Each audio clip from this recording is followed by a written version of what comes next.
wanted to talk a little bit about your career and what's brought you to the lofty heights of the Middle Grade Ninja podcast. How long did it take you to work on your first book, The Way I Used to Be, and how long did it take you to get that one published? Oh, well, so like I was saying earlier, I was still working my full-time day job when I was writing that book. So it took me a long time to write it, probably about 3 years. And then, of course, by the time I finished, and I thought, okay, this is really a book. And so what next? How do I get it published? So I was like one of those people who actually Googled, how do you get a book published? Because I had no idea. So at that point, I found out that regular people don't really get to talk to the publishers and that you need an agent. So I started researching agents who represented books that were similar to mine, and I just started querying them about my book, and I got a ton of rejections, so many rejections, like 2 years worth of rejections. But, you know, in all of those rejections, I did get a lot of good feedback, and there was interest. So it wasn't just like an endless stream of no responses. And I think that kind of helped me to keep the hope alive a little bit. So ultimately, I did find my agent. But yeah, I think it really did take about 2 years to find her. I guess it's all about finding that right person who you know understands what you're trying to do. And so. And how did that go? Did you set just a query, or had you met them at a conference? No, I just did queries. So basically, it got pulled out of the slush pile. So yeah, I don't know that's a very effective way to go about it, because here's what happened along the way. So I was researching the agents who represented books that were similar to mine because I figured they would be interested in what I was working on. And the catch was they were interested, but a lot of them felt like I was too similar to other clients they had. So yeah, I think I went about it the total long way. So now that I'm more familiar with publishing and meeting so many authors who all have different stories about how they found their agents, there are so many ways to do it. Like you said, sometimes you can meet an agent at a conference, or there are different ways to connect. Sometimes they'll ask for like Twitter pitches, and if they pick your pitch, then you can send them, pages, that sort of thing.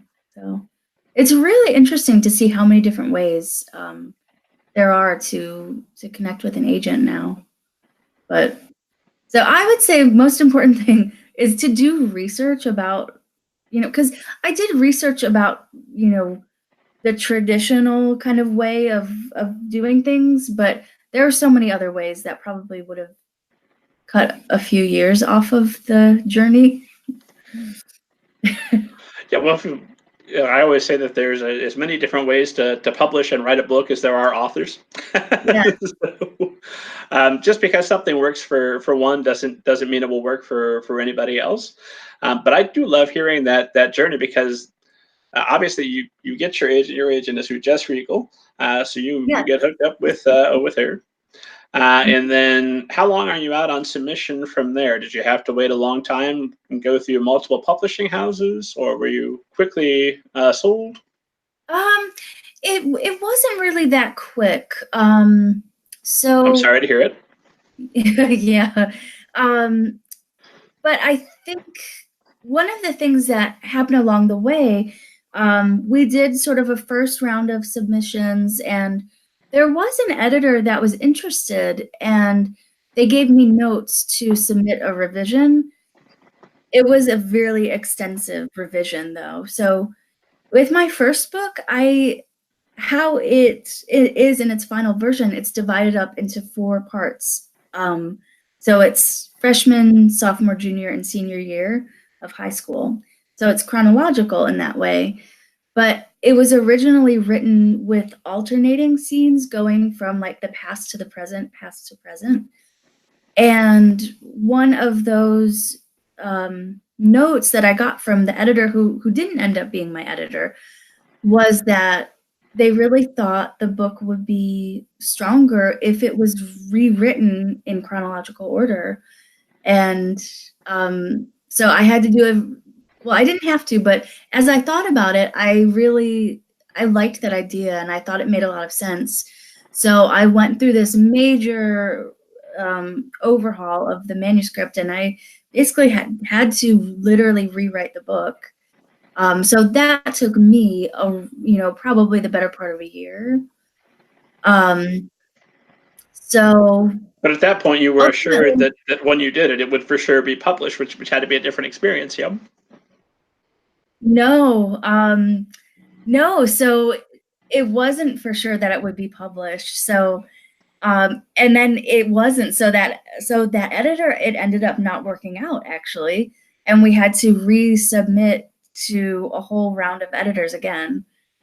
So, but I got fast responses the second time around, and I think one of the things that was going on is that, so the way I used to be, it deals with sexual assault, and I think what we were seeing happening in those years that it was just so slow, and like we couldn't get that spark of interest.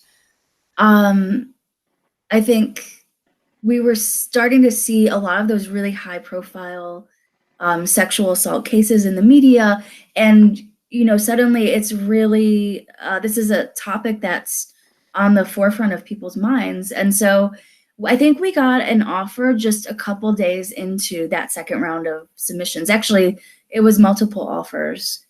So I think it was, again, just that really good timing. So it took a long time, but ultimately I think it all happened at the right time because people were actually paying attention to the topic that my book was about out in the world at that time.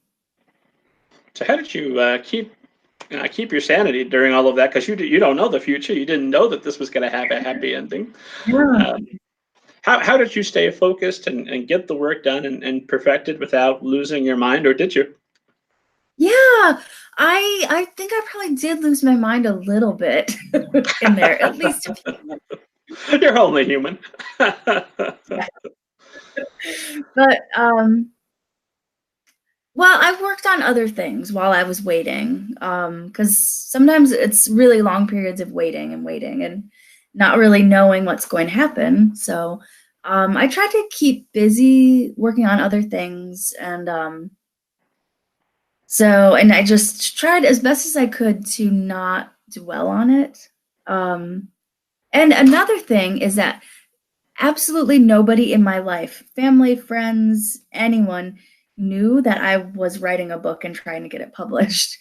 So that kind of helped because I wasn't getting all those questions from people like, oh, so what's going on? Is it going to be published? Is it not? What's happening? All those questions are killer.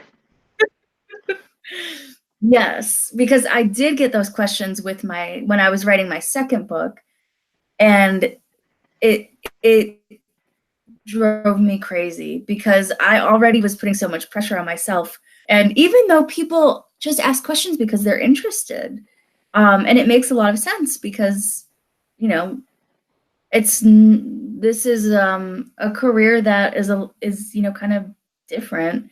And but anyway, yeah, it's hard because I think often I'm so critical of myself and I'm always thinking I'm not getting enough done. And so when I get a seemingly innocent question like, oh, so how many words did you write today? And my head explodes because sometimes it's negative words. Which that counts I too. deleted more words today than I wrote. And sometimes that is absolutely a good thing. Like, oh, esteemed reader, you're going to be so happy you didn't read those terrible words. Oh Tomorrow yeah. I'll put some better ones in there for you.